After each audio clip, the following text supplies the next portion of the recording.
If you're here on YouTube and you haven't already, please make sure you go ahead, click that like, that subscribe, that notification bell. Make sure you're kept up to date whenever we drop new content on the channel. If you want the audio-only version of the podcast, open up your audio podcast platform, hit the search bar, type in The Format Podcast, and we should come right up. If you're enjoying the content, make sure you give us that like, that 5-star review, and drop a comment. All that stuff helps us rise in the algorithm, helps us find more sports fans, helps more sports fans find us. And finally, make sure you write it down, put it in your phone, set an alarm, do whatever you got to do to remember. Saturday nights at 7 p.m. we are live here on the Format Podcast, and we'll give you the opportunity to call in, talk to us, get at me. I love it. I can't wait.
Wow, I'm so sorry. Hey, thank you, ND9. I appreciate you. So let me go back a little bit. I apologize. If you're listening here, I didn't even realize I had no audio, but ND9 let me know, so I appreciate it. So let me go back a little bit. Here's the deal. Um, I get called the LeBron hater a lot, right? And one thing that I know I can take pride in is the fact that in all the time I've talked about this dude, I have never once told a lie about him. And one of the things that I always point to when people say, you're a LeBron hater, you're just a hater, the first thing I always ask them is, well, what did I say that wasn't true? That's the first question I always ask. What did I say that wasn't true? They can never tell me. There's never an answer. Why is that? Because the things that I say, I can always back it up with facts. I'm big on that. And by the way, if you just popped in the chat, please make sure you like the channel and also let me know where you're coming in from. Anyway, um, all I do is I talk about the things that he has shown us over the past 2+ decades. I talk about the things that he tells us that don't add up. And I get it if you're a fan of the guy. He's had an all-time great basketball career, and he has given countless hours of entertainment to the people who are fans of his and who love basketball over the last 21 years. I get it. But the fact is, he continually gives us this stuff to talk about. And if it seems like if I don't worship him with every comment or I have the nerve to criticize him, then it supposedly makes me a hater. I don't get that, but it is what it is, and I still have to do what I have to do, and that's tell it how I see it, but make sure how I see it is rooted in truth, and I'm very big on that. And the fact is this: the major sports media has been conditioned to treat this guy like he's some flawless player and some flawless person. I'm not saying he's a bad person. I'm not saying he's a bad player, but they've been conditioned to treat him as if he is flawless so that the viewer and the listener is also conditioned to see him in the same way. Brilliant marketing. Anyway, about a month ago, I did a show and I was giving my thoughts on the new podcast that he was starting with JJ Redick called the Mind the Game podcast, which I can honestly say is a pretty decent podcast. I've watched it, but we'll get there. I don't have a problem with LeBron doing a podcast, but when I found out he was doing that, I knew exactly what it was going to be, and I did a show telling you guys what it was going to be, and I got called a hater, as usual. Cool. But if you actually watch the show, every episode is a celebration of him and another chance to push the pro LeBron narrative, the propaganda. Now, let me say this again. It's not actually a bad show at all. And I'm not going to lie, I've actually learned some basketball concepts from him, more so thanks to JJ, because at the beginning of the show, he diagrams out some different concepts and he shows them. And during the show, when they're talking, they actually put the definitions of the terminology that they're using on the bottom of the screen. And I think that's cool. Not this past episode, but last week's episode, I watched it, and then I was actually watching an NBA game, and I was like, oh, there that is. I think it was the ghost screen concept, and I hadn't heard it referred to by that way before, but I was like, okay, there it is. So I'm watching the show. I'm actually picking stuff up, and I think that's cool from a basketball perspective. Now, I think if you're going to watch the show, you have to know what you're going to get from this guy, and you just got to accept that that's what you're going to get from this guy. And that's because why? He just can't help himself. He just can't. And so much of what he says on the show, if you watch it, it's just tooting his own horn. It's crazy. I can do this. I can do that. Other guys in our league can't do this. Other guys in our league can't do that. And I can't understand why. And it's so unnecessary. I just don't get it. So for years, one of my biggest gripes with LeBron has been, despite everyone telling us how great he is and so many people telling us that he's the GOAT, fans and media alike, he has never had enough help. If you know me, I've been saying this for a long time now. He never has enough help. But it's a fact that he's played with the most Hall of Fame talent, the most all-star talent, but he's never had enough help, right? And one of the reasons why he left Cleveland the first time is why. Let him tell it, let Nick Wright tell it, let Shannon Sharp tell it, because they didn't put enough help around him. Right? That's what they tell us. Cleveland didn't put enough help around him. And that's interesting because his first 7 years, the Cavs won 50+ games 4 times and 60+ games twice. One of those was a high of 66 games in 2008. And that roster was good enough for that, but they never put enough help around him. Interesting. But okay, let's say in that situation, he didn't have enough help. That's fine. Fine. So he makes the decision. You all know the decision. He goes to Miami and he has his super team ready. And he goes and he joins D Wade and Chris Bosh, and he forms a big three that completely shifted the balance of power in the East. I thought that was a weak move then. I said it then, and I still do, because he didn't want to get it out of the mud like the champions before him. But whatever. Everyone isn't built the same, and times change and things change and they evolve and so on and so forth, right? I had this debate with my Uncle Ron last week, and he calls me, he tells me, would you say that things evolve, or would you think that they always stay the same? And yes, things evolve. Now, because things evolve doesn't always make them better, but so be it. Anyway, The crazy part is this: that big three, LeBron, D Wade, and Bosh, it was actually supposed to be even bigger than it was. Why is that? Because it was originally supposed to be Carmelo Anthony instead of Chris Bosh, but he signed his extension with the Knicks. He took his money, and that's how Chris Bosh ended up with the Heatles. So we know what happened there. So anyway, Miami gets to the finals 4 years in a row. LeBron played great throughout that whole stretch, except of course for those infamous 2011 NBA finals, right? And you know, those where we saw him get outplayed by JJ Barea and Jason the Jet Terry, and of course Dirk Nowitzki. So now I know I'm rehashing old history here, but I'm just giving some backup. And I know LeBron fans don't want to hear it, but he'll never be able to live that down. If there's no other reason why he'll never be the GOAT, it's that alone. But next, this is not necessarily a GOAT argument. This is more talking about LeBron proving me right every time.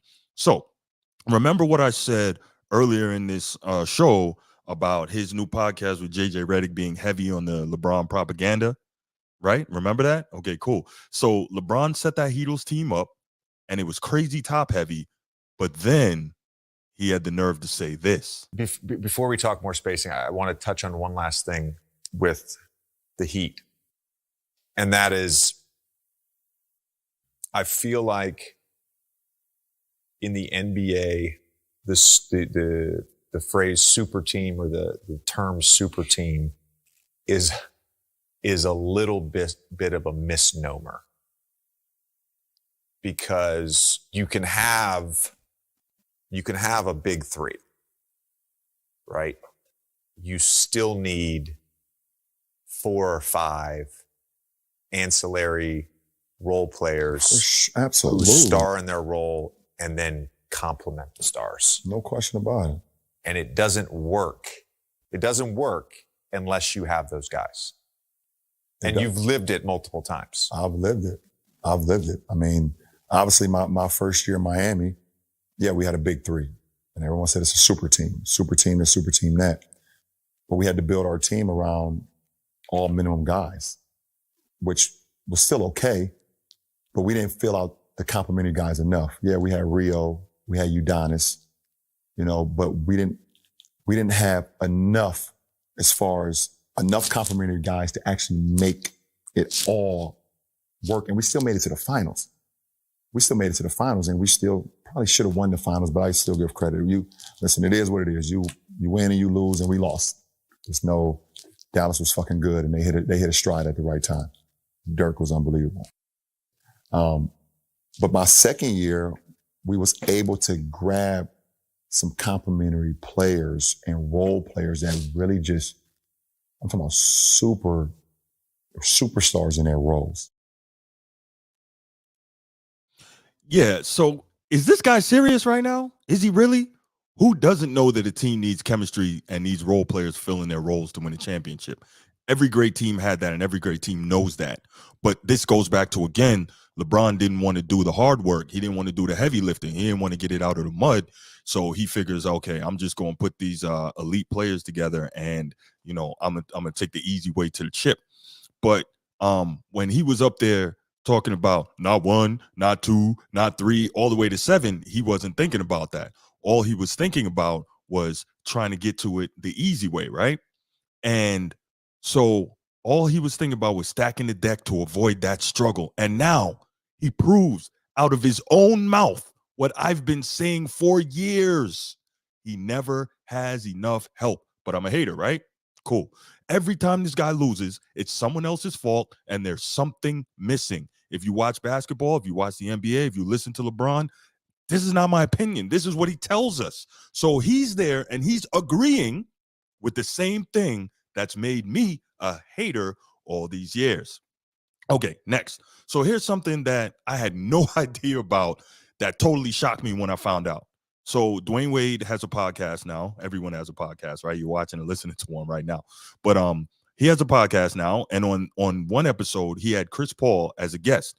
Now we know Chris Paul, I think he's 4th or 5th all-time in assists, maybe 3rd, and he is headed towards being a Hall of Famer. Chris Paul is an all-time great point guard, right? So he was on Dwayne Wade's podcast, and this is something I thought was even more insane. So the Heat were stacked, And following that finals loss to the Dallas Mavericks, they tried to trade for Chris Paul. And I heard this and I'm like, what? You got to be kidding me. Now, in fairness, I don't know the details of the trade and who or what might have been involved, but the fact that LeBron needed another Hall of Fame player just further proves what I've always said. But you know what? Since I'm a hater and I don't know anything and I just say whatever, right? That's what they tell me. I'm a hater and I'm the reason that people shouldn't be able to just get in front of a mic and say anything. Let me give it to you from the source because it's not from me. But even though people have explained it. You talking about the Miami? But do you remember the call with Brian, you and I, when we were thinking about when Riley wanted to trade to bring you to Miami? Absolutely. You remember I was getting on the phone? I was sitting in my condo and CJ was sitting. CJ was sitting on the couch, right? If you go back to my brother, always there. CJ was sitting on the couch and we was talking about me coming to Miami. Mm-hmm. We was talking about me coming to Miami. We was talking about who gonna have the ball in their hands, how it's gonna work. We having a conversation. Yep, we having a conversation, right? And then who was it? Was it CJ? Was it CJ that said something about who gonna wear number 3? Bro, that's what I wanted to get to. We talk about all this about who gonna have the ball. Okay, we can all play together now. CP, I can play off the ball. We done figured all that out. And then somebody said, well, who gonna wear number 3? Silence. Listen, messed the whole trade up. That's why the trade ain't happened? Messed the whole trade up because CP could wear number 3 in Miami. Messed the whole trade up. I don't know what they was going to do. Because you was older, you probably could have just won 33. No, I wasn't older. You was older than me. I was in my prime. I know, but because you older than me, you just wear 33. No. See, and so this is the conversation we're having. And I'm like, that's my number. He's like, well, that's my number. Yeah, what we gonna do? CP6? No, that ain't it. The basketball number means so much that. So you saying we didn't get a chance to see this trade because of a number 3? Man, that's what I'm saying. Listen, wow. I'm saying the trade didn't go down. Riley didn't pull the trigger because CP wasn't going to be able to number 3 because of Miami. Listen, let me tell you, we had talked for a while too. We had talked about what the team would look like. We started getting excited. We had talked about what the team would look like, all this different type stuff. And then I think it was CJ that was sitting over there. He was like, what number you gonna wear? What number am I gonna wear? What number he gonna wear? So that's crazy, right? Like I never could have even imagined something like that. But in fairness, and I got to be fair here, right? D Wade says at the beginning of the clip that Pat Riley wanted to trade to bring Chris Paul to Miami, but we know good and damn well that LeBron would have had to given his consent for that one to happen. And again, in fairness, I've always said that one of the reasons that LeBron ended up leaving Miami was because Pat Riley wasn't letting him run the organization the way he wanted to. And Pat Riley was the dude. But at the same time, Pat Riley not making a mega move like that without LeBron. But my other question is, and this is a side note, even if that trade had gone down, which would have been even more absurd, it wouldn't have worked out. You want to know why? Chris Paul is a pure point guard. He needs to be the decision maker and the passer. He needs the ball in his hands, and LeBron can't play without it.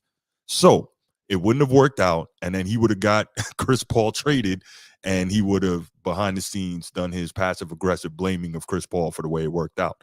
And I'm not assuming that. Well, I am assuming that, but I'm assuming it based on the fact that these are the type of moves that we have seen for the last 21 years.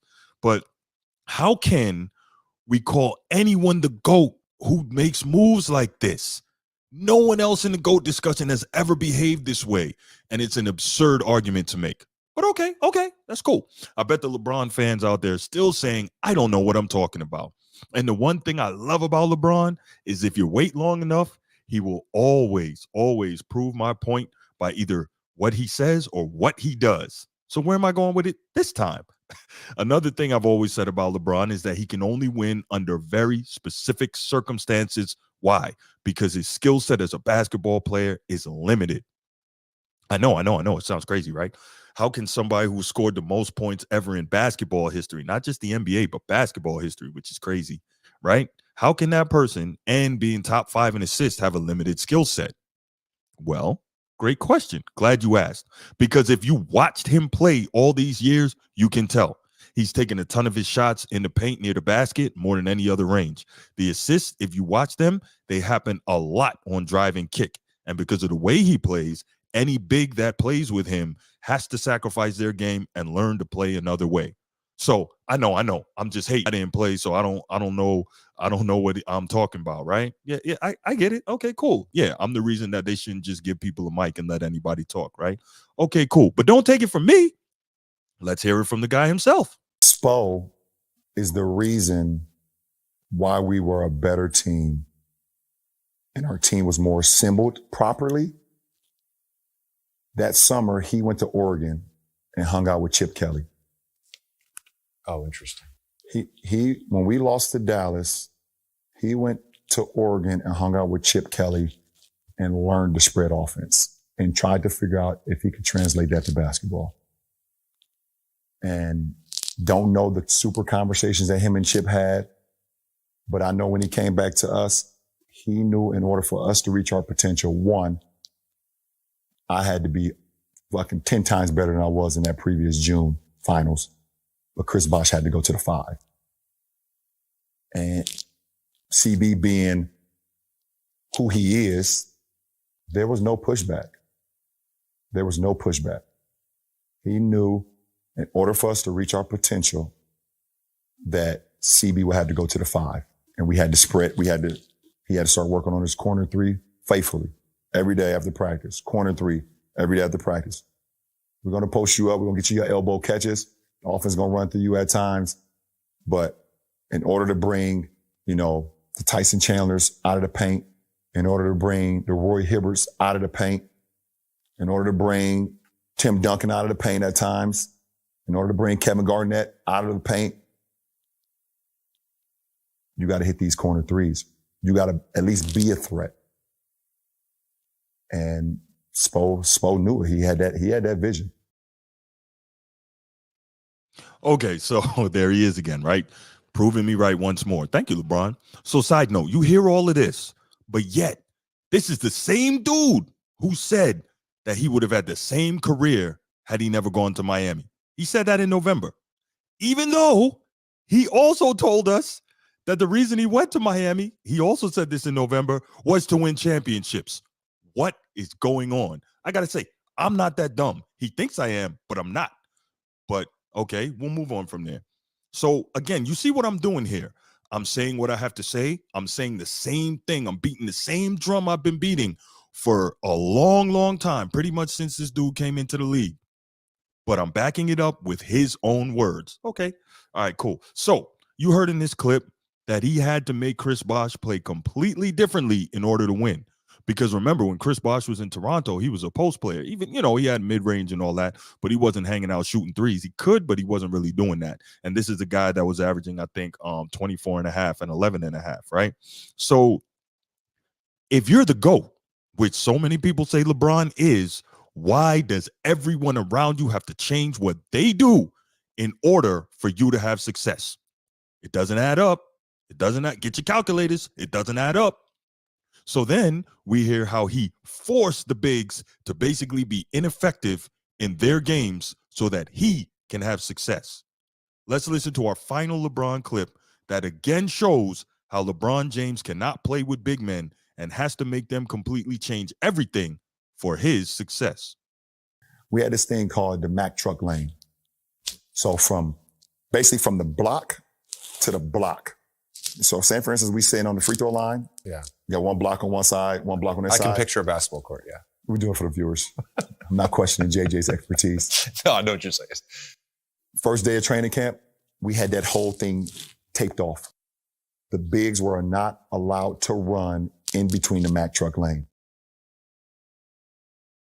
So this is the stuff that I talk about when I say the things that I say. This is why I cannot for the life of me understand how LeBron James has magically been vaulted past the Tim Duncans and the Kobes and the Magics and the Birds and the Kareems, and in some people's eyes, for whatever ridiculous reason, the Michael Jordans. How? I just don't get it. So I've given you example after example of things that I've said and stances that I've taken, and then I've followed it up by giving you words out of this guy's own mouth that prove that what I say is right. But I'm a hater. I'm a hater. I don't know. So once again, I'm going to tell you, what did I say that wasn't true? So that's kind of where I am on this LeBron thing. And even though I can honestly say that I've learned some stuff from this Mind the Game podcast, which again is a pretty cool show, I appreciate that LeBron is proving me right on every episode, on everything I've said for years. I like it. Thank you, Bron. I appreciate you. So what I want to do right now, if you're listening in and you want to go ahead and give me a call and give me your thoughts on this, I'd love to hear it. Let me put that up on the screen. Yeah, let's go ahead and if you want to, go ahead, give us a call at 904-219-8264. 904-219-8264. I'm gonna go ahead and open up those phone lines.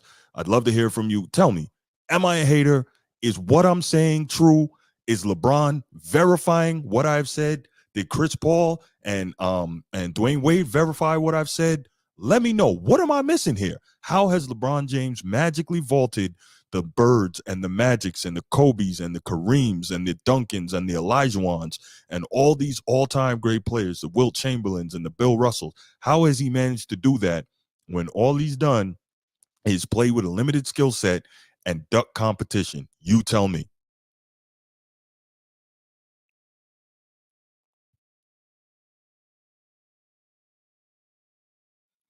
All right, what I'm going to do here is I'm going to go ahead and I'm going to get to the next topic. No, you don't want to sit here all night, but this one is a really good one. And again, if you have thoughts on the previous topic, you can still go ahead and call in and give me your thoughts on that. Again, that's 904-219-8264. 904-219-8264. Don't hesitate to call in. I definitely want to hear from you. I especially want to hear from LeBron fans, if there's any in the chat that disagree with what I said, or more specifically disagree with what he said. I would love to hear from you, because I want to go ahead and maybe see what am I missing and get an extra way to look at it. Okay. Hello, you calling the Format Podcast? Who's this? Yes, this is just Yo. What's going on, man? Do me a favor, turn down YouTube in the background. Got the echo going. Yeah. I'm gonna mute it. Thank Sorry. you. Okay, I just did. Appreciate you. I just want to comment on LeBron. Yeah. And how he's being catapulted with the rest of the greats. I truly believe, and I think there's plenty of evidence that LeBron is nothing but a media creation. Okay. I'm not saying he's not. The guy is just like an African god. I get that part. Okay. I agree. But and of course he's talented. Right. But he's more hype than substance. There's a guy on YouTube that's been following, his career. He's called the All Angry Hoops fan, I believe. Okay. And he breaks down. You got to check his stuff, because the guy really breaks down all his games and how, he's a poor 3-point shooter. Okay. He travels all the time. He commits offensive foul, but in front of the referees, there's a sequence where this guy shows the video where LeBron elbows someone in the chest. The guy goes reading back, and the referee standing right there. No other player in the history of the game, no Wilt, no Russell, no Julius Erving, no Jabbar. I can go on and on. Shaquille O'Neal would get away with that. I agree. LeBron gets away with that. He gets special treatment. Oh, yeah. Now, I can say that Michael Jordan got some special treatment, but true. Not to the point that he's got. Michael Jordan was an amazing athlete, and he was a winner, right? Yes. But he never got, okay, so he took an extra step here and there, and they let it go because he was the face of the NBA. He was the most, the player with the most revenue in terms of endorsements, cable contracts, major network contracts. So I can understand to a certain extent, because it's still a business, that they will look the other way if you took a third step every now and then. Well, LeBron does this constantly. This is ridiculous. Constantly. And the referees are standing right there, and they don't do anything. Any other player would be called for that. Well, LeBron gets this treatment. And, this fluffing stuff makes me sick. So let me say two things. First, and I agree with you for the most part. So first, let me be fair to LeBron. I will say this. Throughout the majority of his career, he's been a poor three-point shooter, especially that this is a three-point shooting era. So I'm not really sure what that's about, but I can say this season, I think he's shooting 41% from three. Now, the fact that it took him 21 years to get there, it's kind of odd, but you got to give credit where it's due. Right. Practice makes perfect. Absolutely. So I will give him credit that he is knocking down the three at a tremendous clip for him this season. So I got to give credit where it's due. But to the other point that you made, superstars to some extent have always gotten the superstar calls. Like I did a show maybe a month and a half ago about not Jerry West, Rick Barry, talking about the modern game. And a lot of the older fans who grew up and were watching basketball in the 60s and 70s, they were telling me a lot of the carrying and the traveling started with like Magic Johnson and Michael Jordan. Now, I would have to go back and look. I don't recollect it that way. I've been watching basketball since the late 80s, but again, I'll have to go back and check. But I say all that to say superstar players have always gotten the kind of benefit of the doubt and the benefit of the whistle. But to your point, not like LeBron. We have watched this guy bulldoze people, basically like you said, put his elbow in their chest and bulldoze them to get to the rim for 21 years now, and no one has seemed to bat an eye or have an issue. So, yeah, you make a great point. From the game. I think it does. It takes away from the game, brother. It takes away from the game. I think it does. When you let someone be so blatant, it turns viewers. I'm 64. Okay. And I've seen great players before. I've seen Dr. Game live at the National Coliseum. I sent you a text about that. I was 13 years old. I never forget that, right? And then I view on TV, starting with Wilt, moving forward. Not so much the Bill Russell era, but at the end of Wilt's career with the Los Angeles Lakers. Yeah. When he was with Philadelphia. I don't remember any of that because I was too young. Right. I didn't watch that. I was 8, 9 years old. But I started watching basketball when I was 12 to 13. Right. And ever since then, I've seen everyone that has gone through the NBA that has been an all-star, an MVP, and a winner, and a championship winner, right? And none of them, without a fall, have gotten the treatment LeBron. LeBron is a media creation. The guy, I really agree with that. The mercenary, he's a mercenary. Why do I say this? The guy that leaves Cleveland because he couldn't win. And then goes to Miami where he's got Chris Bosh and Dwayne Wade. And then jumps back to Cleveland because they got so-and-so Love and all these other cats and Kyrie Irving. Come on, man. And he's a mercenary. Yeah, and the thing is, Durant's a mercenary. Durant is another mercenary. No, you're right. And the thing about LeBron is not only that is he's controlling the rosters, and if he feels like he's not getting enough out of the rosters at the trade deadline, he's gonna. I remember one year in Cleveland, he got like multiple guys traded away and literally rebuilt the team at the trade deadline. Now they ended up going to the finals. I don't think they won, but I mean, the fact is you can't be the GOAT when you need that much manipulation of every situation around you in order to have success. So let me ask you this. Here's my question. I agree with you on most of what you said. When I was going through and I was breaking the stuff down and giving the clips and all that, did you hear, and don't be, correct me if I'm wrong, did you hear anything I said that needs correction or that, that wasn't correct? Well, I do know because of your age group, and because you said it, right? It's not like I know you like that way, but you said that, in the 90s, because you're 43 or 44, whatever the case might 45, be, right? Okay, 45. I'm 64. Okay. So, I'm almost 20 years your senior. Yes. And I watched basketball through all the eras, right?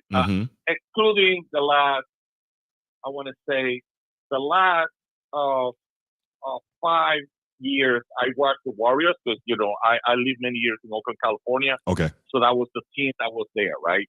And so I support my team, even though I have many issues with the, lofting 3 points, all the plays and prancing around and the Gaza step and these other steps. And now everybody travels and it's quite okay. If Oscar Robertson was able to do that and some of the greats from yesteryear, of course, they'll score 40,000 too. Yeah, of course they score 40,000, because those guys were amazing athletes. themselves in their own right, you know, and they're going to have 32 teams. So all the talent was concentrated in a dozen team, 15 at the most. That's real.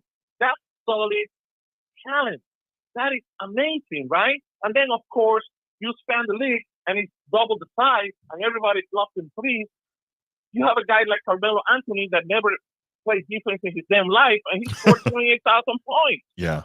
Come on now. But he was a problem offensively, though. Melo could get it done. He could flat out fill it up. Of course. He was a one-dimensional offensive player, you know, and he wasn't as entertaining as another one-dimensional offensive player that I know, Dominic Wilkins. But at least Dominic Wilkins was the highlight, you know, the film, you know, the highlight. Yeah, film, the human highlight film. Yeah.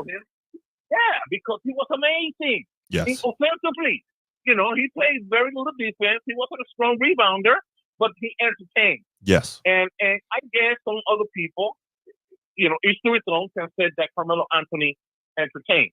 My daughter liked him because she thought he was cute, right? You know, she was a teenager then, right? And she loved Kobe because he was handsome.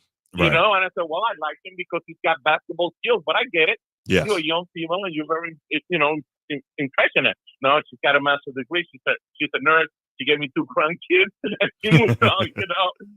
Right. But you know, it's just to say that I don't think anything you say is off mark. You are a product of your environment and you're a product of the era you were born in. That's true. And you were watching heavily in the 90s. So I can't take that away from anybody because nobody can take away the 70s. And some people go around saying the 70s suck. It's the worst era of basketball. Well, I disagree. Because actually in the 70s, the first half of the 70s, all the way to 76, the NBA had actual competition. It doesn't have no one today. The NBA had the ABA. That's and right. They had David Thompson. That's right. Which was the college athlete of the year back in then when he was with NC State. And they had Julius Erving. And they had Spencer Haywood because he wasn't allowed to come into the NBA. And George Gervin. You know, he went all the way to the Supreme Court. A lot of people don't know that. Yeah. A lot of people don't know any of that because they don't follow the game like old school guys. That we follow the game in all its dimensions, not only in who's posting threes from 50 feet out, but you know, who did what, and you know, who did away with the, you know, underclassmen rule, et cetera, which LeBron benefited. It was Spencer Haywood, which LeBron benefited from it. And, that's right. And these other players did not have the luxury of coming straight from high school, right? Kobe did, right? Kevin Garnett too. Others, right, but Jabbar didn't. How many points would Jabbar have? He will have more than 40 if he had 4 years to run around with. Oh yeah. He's prime. You know what I mean? Right, absolutely. But I don't think anything to say is off mark or anything. You happened, that was your era. My era was the 70s and 80s. So, you know? So here's my thing though, right? And I appreciate your commentary. My thing is this though. So I didn't see your era. Like you mentioned, you're nearly 2 decades older than me. I didn't see your era. So you're not gonna hear me talking down on your era. Oh, this guy couldn't play and that guy couldn't play. I can't speak to it because I didn't see it. I don't have the historical reference point. And that's a lot of times what I tell the guys that are younger than me when we have this argument. Like, it's cool if you default to your era. I get it. And I get that that's your era and I respect that. But you can't talk about mine when you didn't see it. You know what I mean? And so if I start watching basketball in the late 80s, that means I have a little of the 80s, I have the 90s, I have the early 2000s, the 2010s up to now. So I have, you know, 2 or 3 different generations of basketball that I can make reference to. You're ahead of me on that, right? So now you have 4 or 5. Right, you have 4 or 5. But if you notice in my content, you will never hear me disrespecting the generations that came before because I didn't see it, I don't know, I can't speak to it. All I can try to do is look objectively what those guys did against their competition. And the one thing that I can say, and I totally agree with you, is that those guys had to play to the rule book and they didn't have the sports science and the sports medicine and the nutrition and the training that guys have today. So to say that, those guys going to play, they're all plumbers and firemen. Well, yeah, that's not cool. Because if you were to get a time machine and transport them to today and give them a year or a year and a half of modern training, I bet those guys would wreck shop in the modern NBA because they know how to play And that was one of the things that Rick Barry said. Can I say something about Yeah, that? Of course. You hit a crucial point there. And let's not forget, and you hit all the buttons with, sports medicine, blah, blah, blah, strengthening coaches. Man, nowadays they have a whole row behind where the players sit, and all those are assistant coaches and therapy people. It's truly amazing, Yes. Yes, to it is. see that. But I'm going to tell you something that people don't talk about. Will Chamberlain played with Chuck Taylors. You ever wore Chuck Taylors, my brother? I've never worn a pair, but I've seen those guys playing it, and I can't figure out for the life of me how they did that. And in the 1962 season, I wore them. I wore them when I was a teenager, and I played basketball in them. I was That's crazy. On the middle school, okay? Right. And Will used to play 48 minutes That's per right. game. Never missed a game in the 62 season. Uncovered Chuck Taylor. That's right. I don't see any of these babies. I'm sorry. I have to say it. I don't see any of these babies playing 40 minutes with Chuck Taylor. Okay? I don't see any of them. They will go to the locker room crying, and they need a break, and they need to be pampered, and they need low management. And, please don't touch them, okay? Let's not go there. In fairness, I'm sorry. In fairness, their bodies haven't. Guys couldn't play. Yeah, to say that those guys couldn't play, my brother, is a major insult. I agree. To the heart those guys were playing against all odds and playing low minutes with no low management, no vision. They went out there limping like Willie Street. Okay, I agree. Man to me. That's a man to me. No, I'm with you. LeBron is not a man that way. LeBron sits a lot. He gets low management. He's chiseled like an African god. But you know what? He don't play like an African god. So to me, that's all I'm gonna say about that. And people can get offended by it, but the guy doesn't play defense. I've seen clips where the guy just stands there and lets the ball players go by. That's right. He's resting. Yeah, he's resting to get the shots up on offense. That's right. Yeah, those players from yesteryear, they wouldn't do that. Mm-hmm. They used to go for the foul sometimes in the playoffs. That's why they did the flagrant foul shit, because they would not let you go through the middle without paying a price. Larry Bird paid the ultimate price going to the middle. Michael Jordan did too. Magic. Isaiah played with a bad ankle in the final. I remember that. And he pushed through the paint. He sure did. What real ball players, real men did that. Yeah, okay? I actually has never shown a heart like that. I'm so sorry, bro. But LeBron, as talented as he might be, he has never done anything like it. So, he doesn't have my respect that way. Yeah, he's not built the same. He's a different dude. What's your name, my brother? Let me get you in so I can lock you in. My name is Jasiel. I think I appear in YouTube because I have made many comments and you send me some love facts. Jasiel, I think they have me as Jasiel Bonilla 007 in YouTube. Cool. I think that's what they have me as. I could be wrong, but my name is Jasiel Bonilla. And, I'm just a light-skinned nigga that can't swim, bro, like Paul Mooney famously said, bro. I'm Puerto Rican. I love the game. It's the African part of me. You know what I mean? I got you, I love the game, bro. I'm so passionate about the game, and it really pains me to see what it has evolved in the last decade of no defense and just me, and they don't value the history and the track record and the evolution of the game to what they have now. And, it has deteriorated to something that it's unrecognizable to me. And I'm very sad to say it. All right, man. Well, listen, thanks so much for the call. I appreciate it. I'm going to lock you in, man. And we're here Saturday nights. And of course, you already follow the channel. So I appreciate you, brother. I'm subscribed, bro. And I'm going to give you a like right now and move on to my series. I'm retired. I got a bad back right now, but I'm going to get over it. I'm going to get better. And amen, bless you, man. You have a great, the format podcast is really good. There's a lot of junk out there, but you do a great job. And, I appreciate that. A lot of blessings to you. A lot of blessings, my brother, okay? Thank you, man. I appreciate that. Thanks for calling in. Appreciate you. Take good care, my brother. Bye-bye. All right, man. All right, so great call. Thank you, Jasiel. I appreciate you. So what I'm going to do now is I'm going to get to my second topic. I'm going to switch gears on this here, okay? So the women's NCAA tournament, we know that it has set records, right? So we know the game LSU versus Iowa last week in the Elite Eight, that set the record with I think 12.3 million viewers, the highest viewed college basketball game for women ever.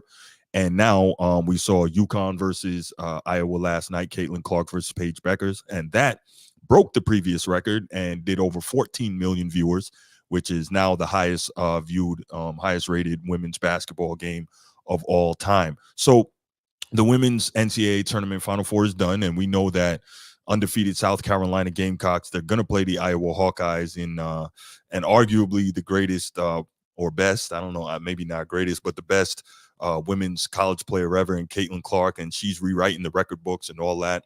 But instead of focusing on this matchup, which I think is going to be epic and may break the record again for the third time in 3 weeks, or the third time in 3 games, I should say, we got to deal with this Angel Reese situation, man. And I actually did a show on the whole Angel Reese thing just a couple days ago, kind of giving my thoughts on it. But in the event of even more backlash and more attention, since it's a major sports story, I really thought that I would dig further into it and really give my in-depth thoughts on it, because I talked about it briefly, but I want to really get into this thing because it's kind of frustrating to me. Okay, so if you follow the channel, you probably saw the show that I did earlier in the week with my thoughts on this whole situation.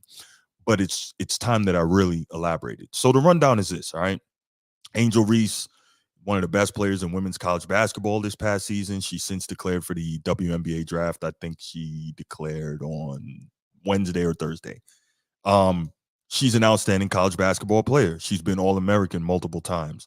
This year, she was SEC Player of the Year. She was All-SEC defense when she played at Maryland before transferring to LSU.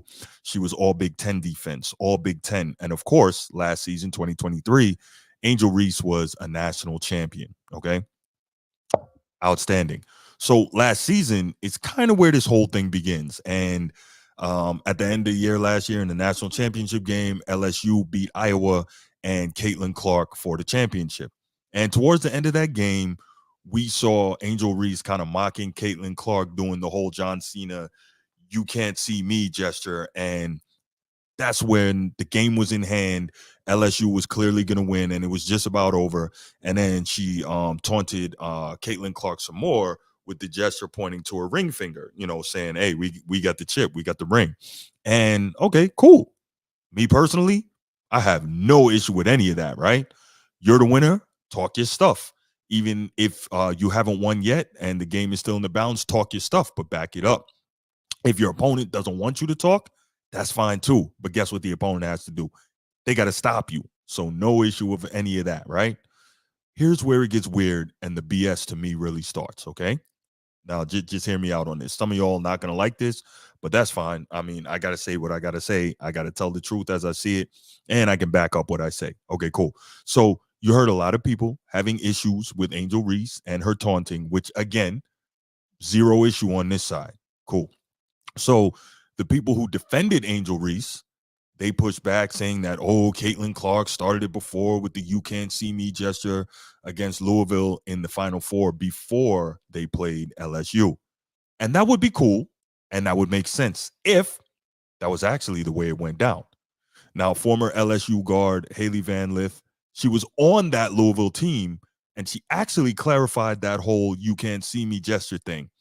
She was interviewed by Taylor Rooks of Bleacher Report and gave her take on the situation. Now, I tend to lean towards her explanation. Why? Because she was actually there. Check it out, and we'll come back and we'll discuss it some more because there's a whole lot to unpack here. When Caitlin Clark did the "you can't see me" gesture, it was against Louisville. Yeah. And it looked like it was directed towards you. Walk me through it from your vantage point. Right after the game, I texted her and I was like, the media is dumb. I'm sorry. They just make stuff up. And then they just put it all over the internet and everyone thinks it's true. We were laughing about it because she did it to her strength coach. She didn't do it to anyone on our team, especially me. I didn't even see it in the game. I was probably, dribbling the ball up the court after she just hit a 3 in our face. It's just funny how camera angles and perceptions are skewed. I love, she said, media's wrong. You guys are dumb. It was hilarious. We laughed about it after. So my perception, like, I don't even have one because I didn't even know it happened until I saw it over Instagram later. Okay, so Haley Van Lith, who was in that game playing against Iowa with Louisville, and then, of course, she played against Caitlin Clark again the other day because she transferred after that season. She transferred to LSU. She says that Caitlin Clark did the gesture to her own strength coach and talked to her about it after the game. And it seems an odd gesture. I can be fair and reasonable in that to make towards your own team, right? But we also don't know what kind of inside joke or meaning that had between Caitlin Clark and her strength coach, right? I don't have any reason not to believe what was said, especially since, as far as we know, no one from Louisville has since come out and said that there was any issue with Caitlin Clark or that the gesture was directed at them or she was talking trash to them. You don't think that over the course of a year, if that was the case, some reporter would have found out by now or found somebody that could have given corroborating, I'm going to say testimony, obviously they're not in court, but, you know, a corroborating report that Caitlin Clark was directing that gesture towards the opposition and she was talking smack, right? Somebody would have found out over the course of a year. So what that says to me is it kind of seems like the whole Caitlin did it first, so what's wrong with Angel doing it defense? It's kind of a false narrative and a faulty argument. Okay, that said, let me reiterate, I have absolutely zero issue with Angel Reese doing that because she won. You can talk if you can back it up. And in that game, Angel Reese backed it up. She won the chip. But that's me. Okay, so now let's move off that and let's get back to Angel Reese.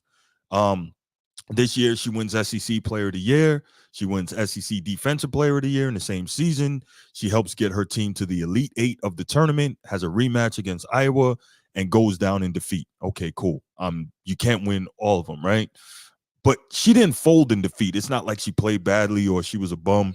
She went out like a beast. 17 points, 20 rebounds, 3 blocks. So she did her thing in that game. Okay, cool. Now, for me, I'm looking at this and I'm saying, obviously, Caitlin Clark, she went nuclear. She had 41 points, 9 threes, 12 assists, and moves on to the Final Four. Okay, cool. Legendary game. Caitlin Clark does what Caitlin Clark does. But the real issue for me is this, and I talked about this in the previous episode on the topic. Angel Reese is brash, and she goes hard. And again, I have no problem with it because she can back it up. You can talk if you can back up your stuff. If you're going to be brash, you better be able to. Just ask Bird, just ask MJ, ask Ali, ask Jack Johnson.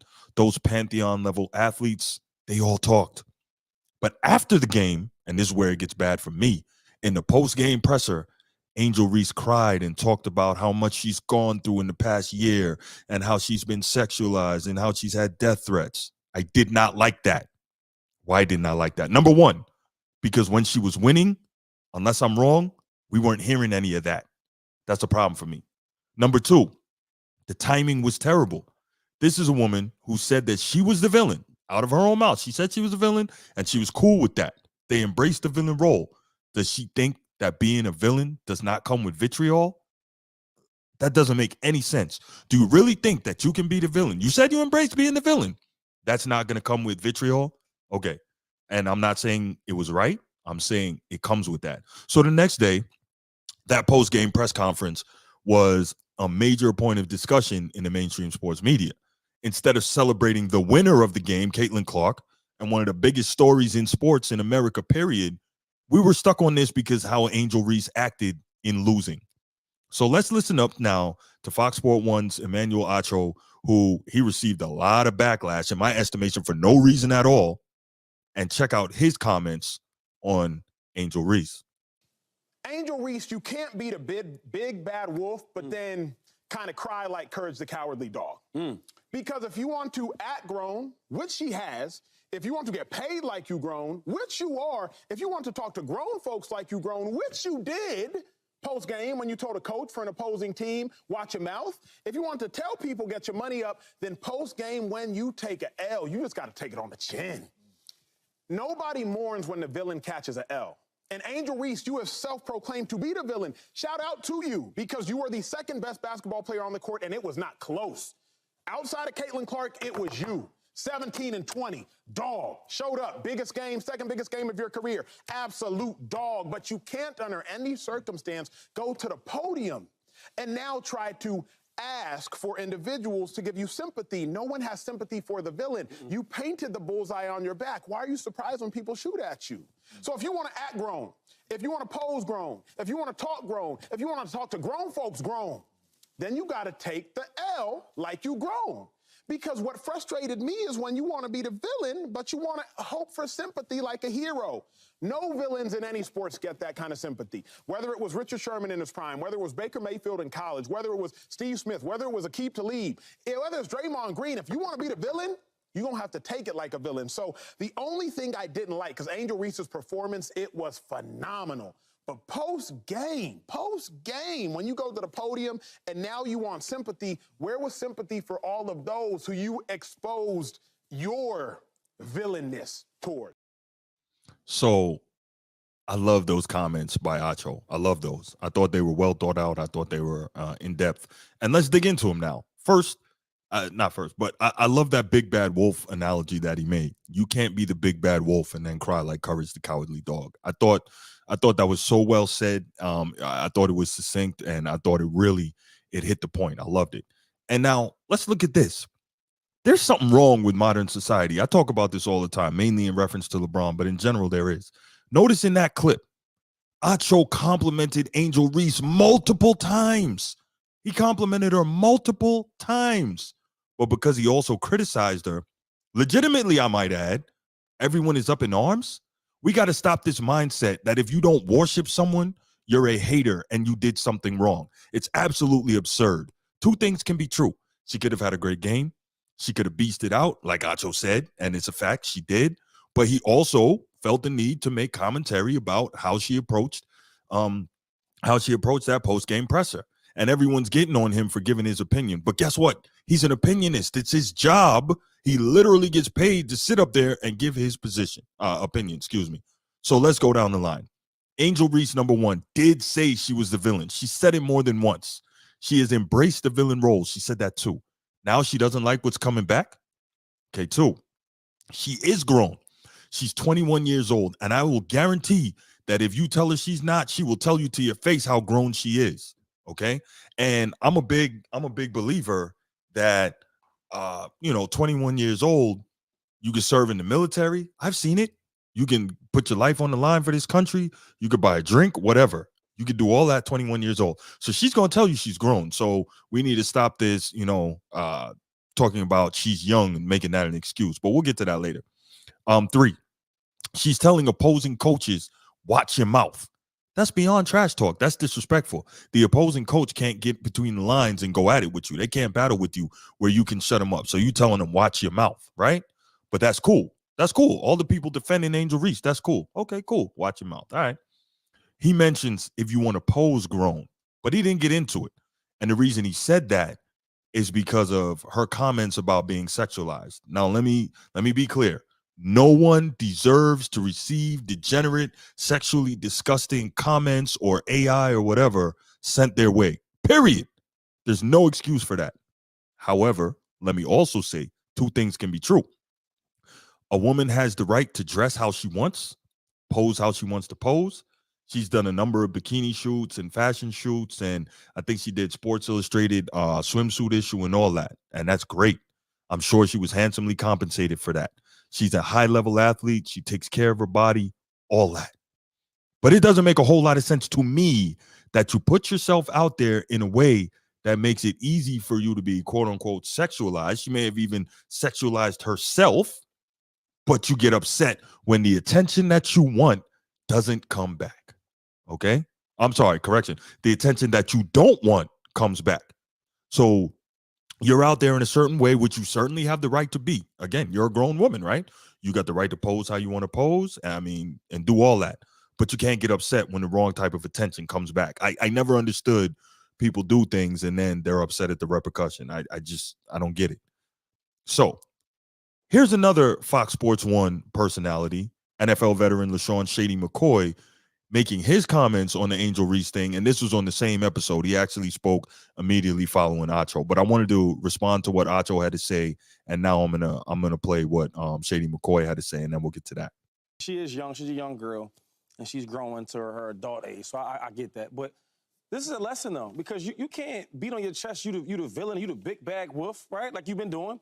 I watched games you played last year and this year. You taunting the fans. You girls get fouled out. You waving them by, right? You accepting that role, and I love that. I was like, yeah, listen, you holding it down. I like that. But then when you lose, you act like that. The tears? Give me a tissue. No. It's a thing they call 10 toes down. If you gonna act a certain way and you gonna talk out and you gonna be big and bad, right? And you gonna have a voice of your own and you don't care who you offend or what you say, that's what it is. It gotta be the same way when you lose. I couldn't believe she had the interview. I couldn't believe she was saying that. Because I watched her taunt these girls. I watched her with Caitlyn, all this, right? Made it a big deal. Well, she could do it, why can't I do it? It was like, okay, cool, right. Right? You talk about how everybody, you're not scared of nobody in the press conference. You talk about how LSU, y'all the dogs. Everybody don't like y'all. Y'all the victims, right? Or not the victims, the villains. And then you cry like that. I didn't like that, though, because everybody I know that plays that victim role, they stand on it. Yeah. It is what it is. We might not like Dylan Brooks, right? But he gonna stand on it. But he stand. Draymond Green, he do a lot of stuff that I don't even agree with. But one thing about him, yeah, I did it. This is me. So you heard what Shady McCoy had to say that. And honestly, I agree with pretty much everything Shady had to say in his comments as well. But I have a question for you. Why do we keep saying that she's a young girl? I briefly addressed it after Acho's comments. She's 21 years old. And again, I guarantee you, she'll tell you if you call her a young girl that she's a grown woman. Now, I mean, not me, but I've heard people who defend her keep pointing to her youth, and I don't like it. And yes, she is young depending on your reference point. Like for me, she's young, right? She's the same age as my daughter. But she is a young adult, okay? Let me make a different analogy. I've known people her age, 21 years old, with multiple combat tours and are leaders who have had to make life or death decisions in the line of fire, right? 21 years old. Especially, I mean, I don't know. Do they get the excuse of being young? No, they don't. What they have to do is real world repercussions, and they're the same age as her. So if something happens there, it's not, oh, they're just young. No. They got to deal with it. And again, if you were to say she's a young girl, she'll look you in your face, I guarantee it, and tell you I'm a grown woman. Cool. So you got to take everything that comes with that. Now, it's not the same situation, but I say it to say she's not going to get that excuse from me, especially because I'd be willing to bet that, again, if you said that to her, oh, you young girl, she said, I'm a grown woman. I'm a grown A woman. I don't get it. But can we get down to brass tacks here? Can we really? Can we say something that maybe some people not going to like? This is really an issue because she's a woman. That's what it is. Real talk. It's an issue because she's a woman. And most people feel the need for whatever reason to protect her because she is a woman. Why do I say that? Nobody jumps to the defense of male athletes going through tough times. What do they tell male athletes going through tough times? Suck it up. Keep pushing. Drive on. Overcome adversity. That doesn't seem to be the case here. It doesn't. I am not advocating for degenerate behavior towards Angel Reese. Let me say it again. I am not advocating for degenerate behavior towards Angel Reese. One more time in case you didn't hear me. I am in no way advocating for degenerate behavior towards Angel Reese. Am I advocating death threats towards Angel Reese? Of course not. But is she the first athlete to get them? Is she? Can we be honest? Will she be the last athlete to get them? Can we be honest? Will she? Of course not. LeBron James has gotten death sentences. He was threatened with being shot at an NBA game during a timeout. And you know what's crazy? I didn't even know that until I started researching this show and doing the prep work. And so I looked it up. I said, let me see if LeBron has ever gotten death threats before. And he has. Who knew? And I had no idea.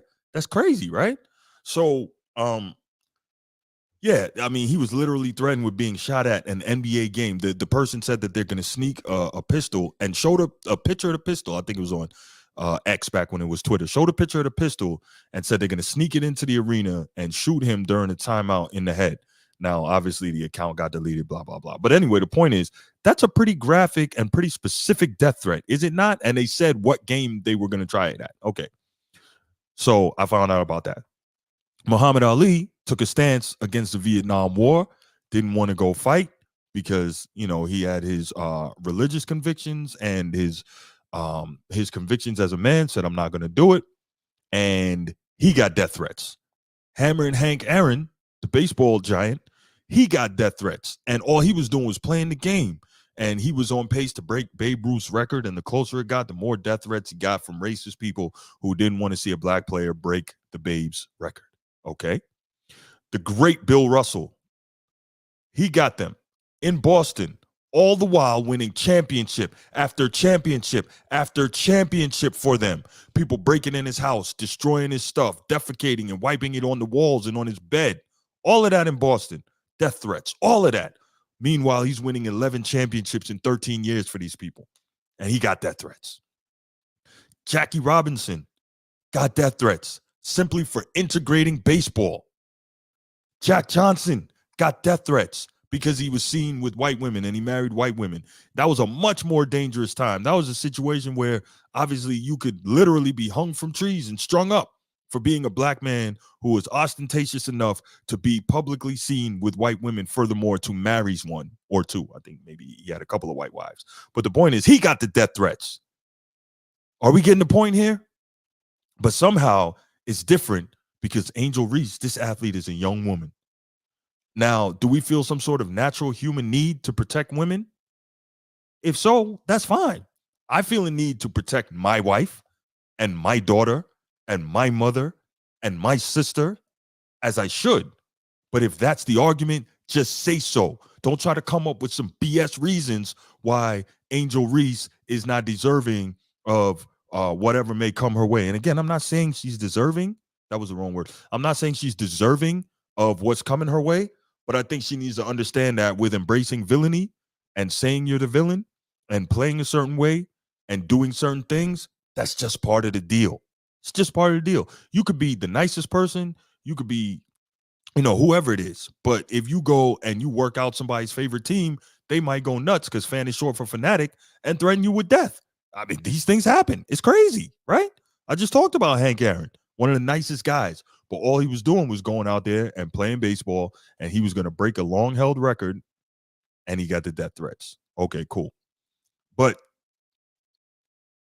we got to stop this need to protect Angel Reese when a lot of this she brought on herself. And side note, I find it real interesting that people jumped all over Emmanuel Acho, Ryan Clark, and Taylor Rooks, and Joy Taylor wasn't happy, and Matt Barnes and a number of other people, and he basically was kind of forced to back down. He didn't say I apologize, but he put out a little video online and talking about how people respectfully came to him and tried to educate him on the issue and whatnot. Why'd you feel the need to do that? And I thought it was real interesting. Why did I think it was real interesting? Because his co-host Shady McCoy and James Jones, both NFL veterans and Super Bowl champions, nobody came at them with that, but they came at Acho. Why did they come at Acho? Don't know. I guess they thought that they could force him to do what they wanted him to do, and that was back down and apologize. But they didn't come at Shady with that. They didn't come at James Jones with that. But this is not about them. This is, again, about the Angel Reese situation and why it's getting way more attention than it should. And the fact is, when you embrace the villain role, this stuff is going to come with it. You can't want everything that comes with celebrity and think that no hate, and this is legitimate hate, is going to come along with it. I don't like it. It's not cool, but it's part of the deal. It's part of what you sign up for. All right. I don't know. But what I do know, I think we can make a fair assumption.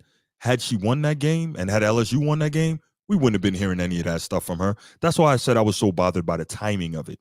And what I do know is that I agree with Acho and Shady McCoy and others who share their sentiments.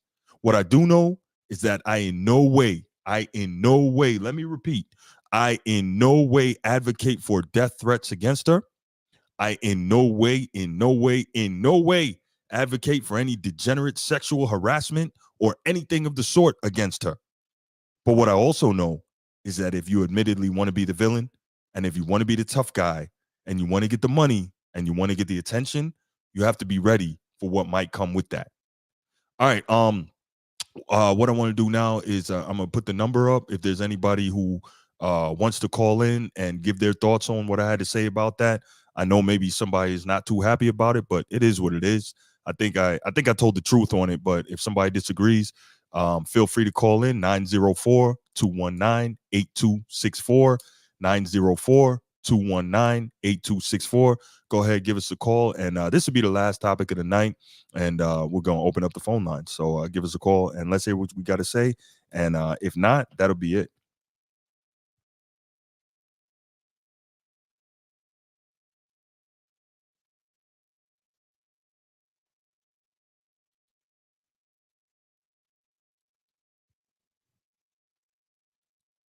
Okay, no calls on that. I was hoping maybe somebody disagreed with me on that topic. I think it's what we call a loaded topic, and I generally try to stay away from those. I really just love sports. Oh, okay, here we go. I got one. Hello, you calling the format? Jakari, what's up, my man? Yeah, what's good, Aunt? Doing all right, man. Doing all right. What's your thoughts on this Angel Reese thing?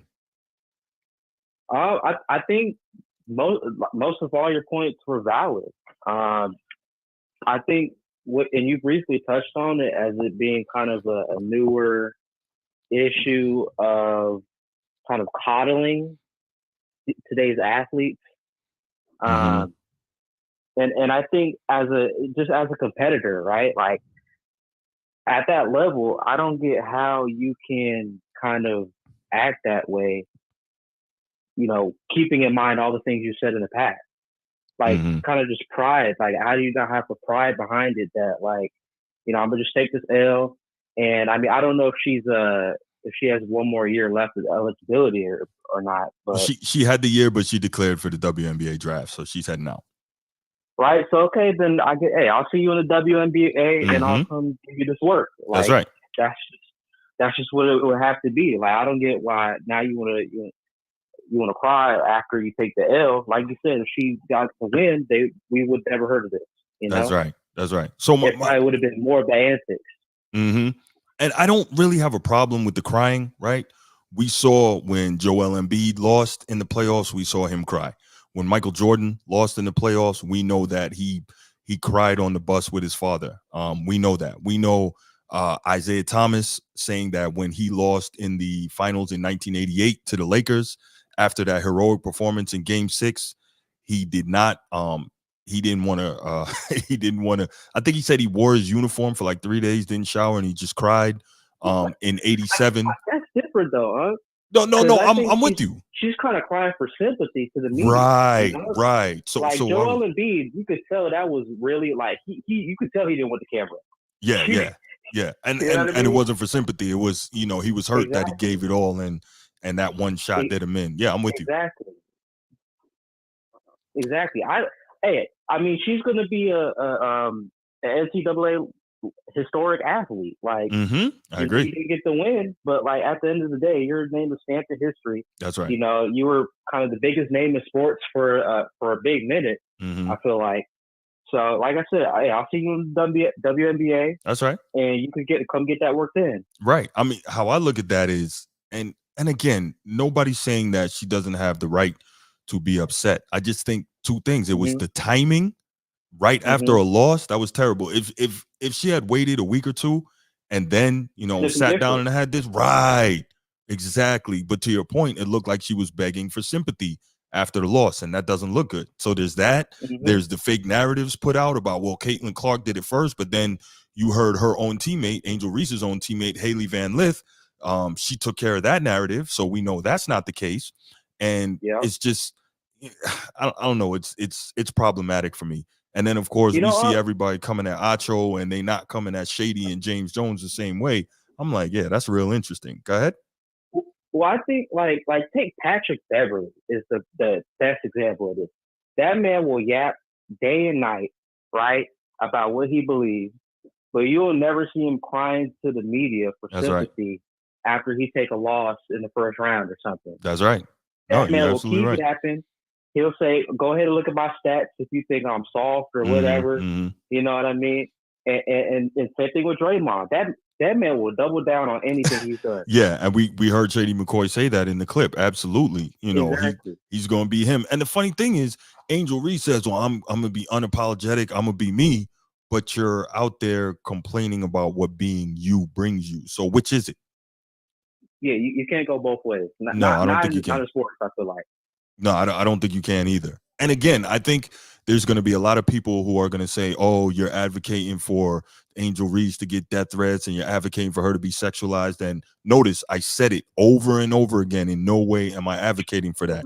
But the simple fact is this stuff happens all the time. It's not right, but it happens all the time. But guess what? Because it's a female, we feel the need to protect that. Different. Yes. Yep. Absolutely. Like, you know, it's a great example too. Take, soccer players that play in Europe. Yeah. And they get plenty of death threats. Yeah. And all sorts of stuff just because they're of African descent. Great point. And like they stop games because of how bad the crowds get. Mm-hmm. And we don't see them in the media. Like we just see Pele in the media, you know, talk about, "Oh, this is so sad for me," and da-da-da-da. You know what I mean? They went out and played. They proved the audience wrong, and they eventually became beloved, right? So, yeah. No, I'm with you, man. I'm with you. It's just, it's sad that we gotta sit back and we have to be discussing this, and I gotta be getting the clips together, and I gotta really be digging deep to explain why this is absurd instead of focusing on a freaking incredible women's final that we're gonna have tomorrow night that may break the record for the third time in 3 games. I mean, the LSU Iowa game was 12.3 million. The UConn Iowa game was over 14 million. Who knows what we're gonna get in this Iowa USC game?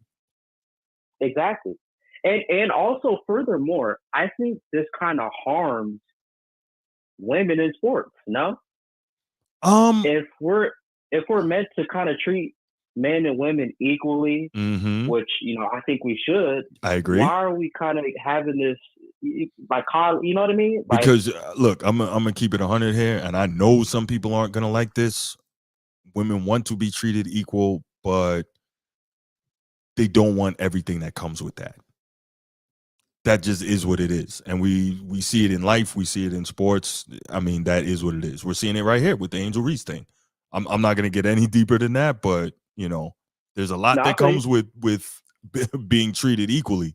But I don't think there's a lot of people, not just women, but there's a lot of people, period, who want equal treatment, but it doesn't always pan out the way they think. Yep. Yeah.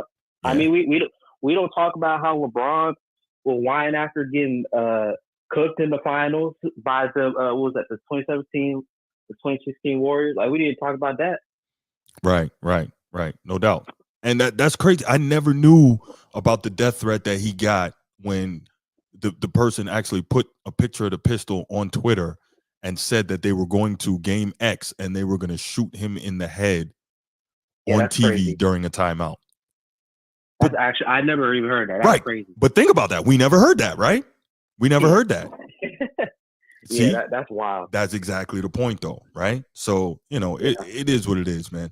Do you have any other thoughts you wanted to share? I don't know if you heard the first segment regarding LeBron. Any other thoughts you wanted to share before we get out of here?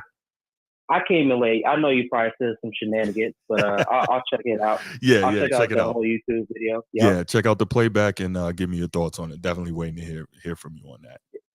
Yes, sir. All right, man. Thanks for calling in. I appreciate you. All right, OG. All right, have a good one. Yes, sir. All right, team. I think we're going to go ahead and we're going to call that for the night. Thanks so much for all of you that were here. If you checked in and you didn't hit that like button, please do that for me. It helps a lot. And make sure you subscribe to the channel if you haven't already. Got a lot of content up there. Got to keep this thing growing. I really appreciate you calling in. And remember, Saturday nights, 7 p.m. right here, we're going to go ahead and do these live call-in shows. Sometimes I'll have guests. Sometimes I won't. Sometimes it'll be more than 2 topics. Sometimes it'll only be 2. But there's also going to be content continually coming out during the week. So make sure you're checking in for that. Thanks so much. And I'm out. Peace.